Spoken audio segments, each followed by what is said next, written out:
Hi everybody, this is Mrs. Valentine. I am, today is Have a Mathematical Monday, and today we're going to work on size of angle relationships, and angle pair relationships. Sorry, I'm losing my train of thought. Okay, I'm going to try to do this faster because the first time I tried to record, it was too long. Skip that.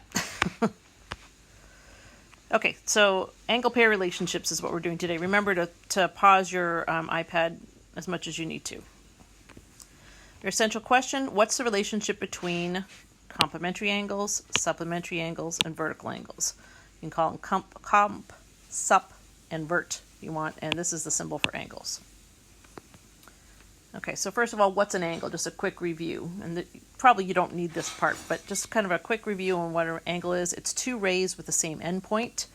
The endpoint for both these rays is y. We have two rays, yx, which again, think of a ray as kind of like a flashlight that's turning on here, and the beam of light is going this way endlessly into the sky. And so there's a point. So we could have, there's one ray, and here's a second ray right here. YZ. Again, Z is a point on this ray.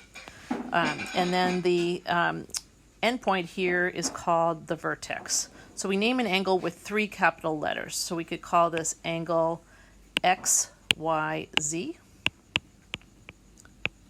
Or we could go in the opposite direction and call it angle ZYX. So you're literally tracing your finger over that angle.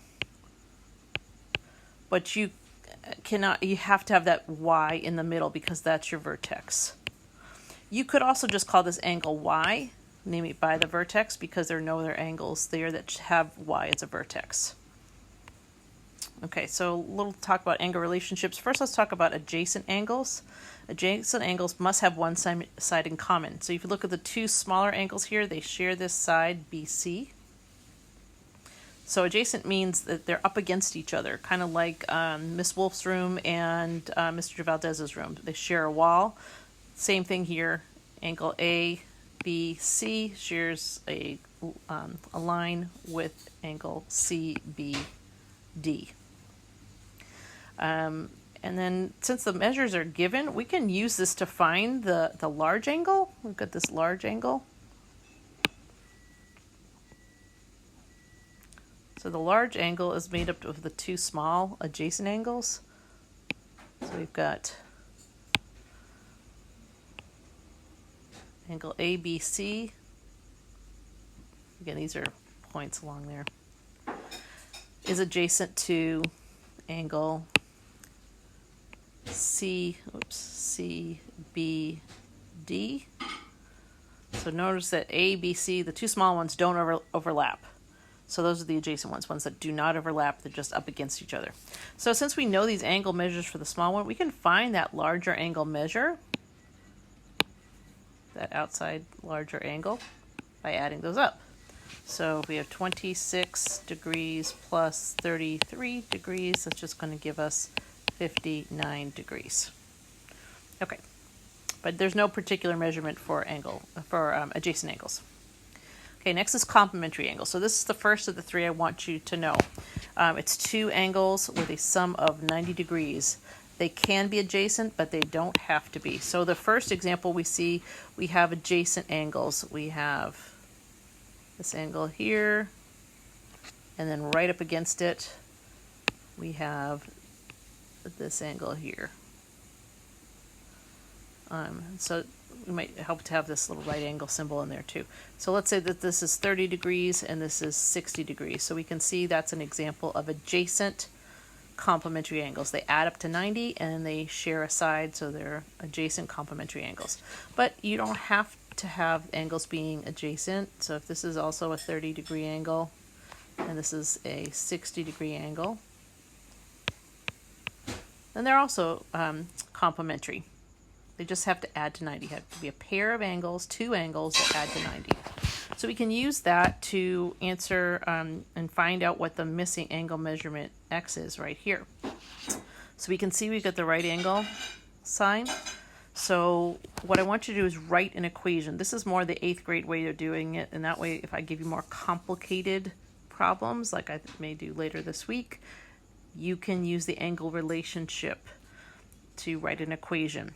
So since we know these two angles are complementary, we can say 33 degrees plus x degrees equals 90 degrees. Now we have an equation, so now we can solve for x.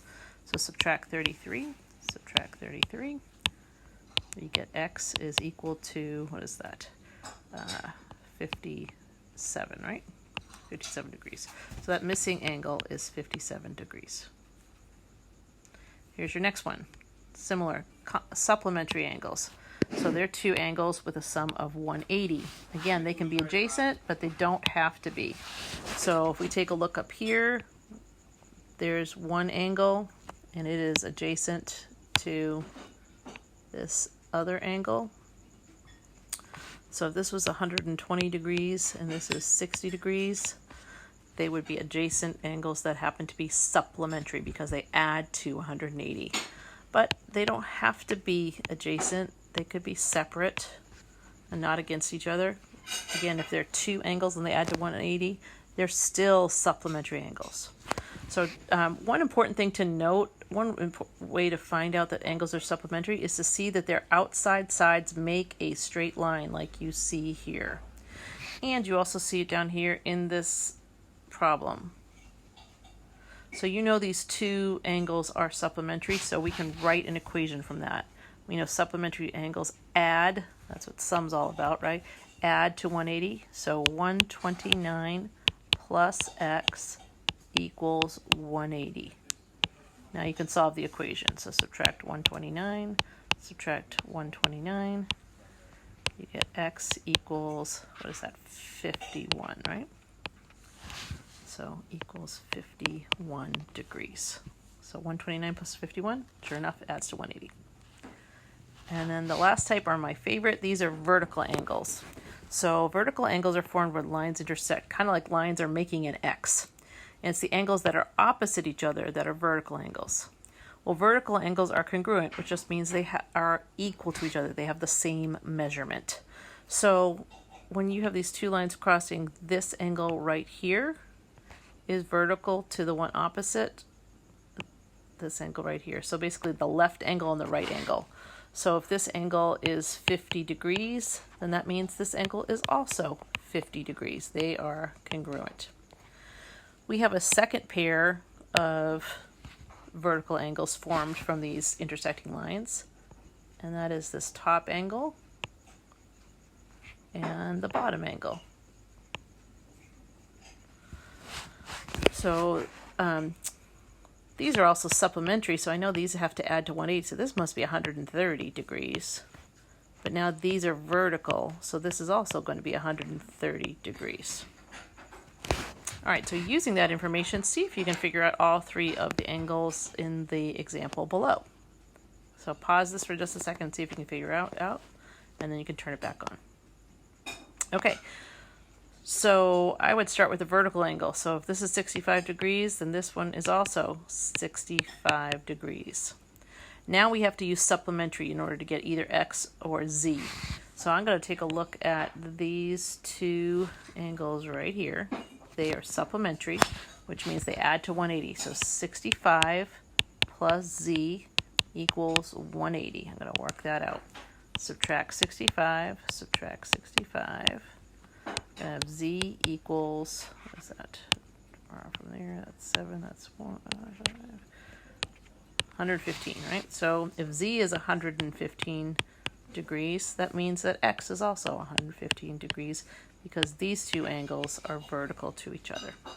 So that's why I like vertical angles, because I think they're really, really easy and fun.